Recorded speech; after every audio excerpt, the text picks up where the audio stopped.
Multiply 3244 by 12 using long multiplication. Start with the ones digit, 2.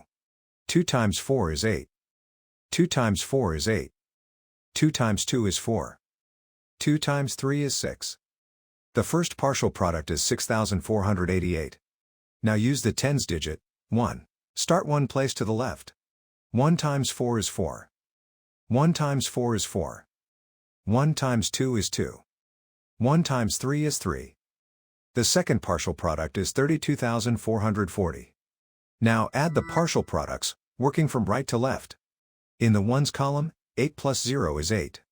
In the tens column, 8 plus 4 is 12. Put 2 in this column and carry 1. In the hundreds column, 4 plus 4 plus the carried 1 is 9. In the thousands column, 6 plus 2 is 8. In the 10 negative thousands column, bring down 3. The whole negative number product is 38,928. So 3,244 times 12 is 38,928.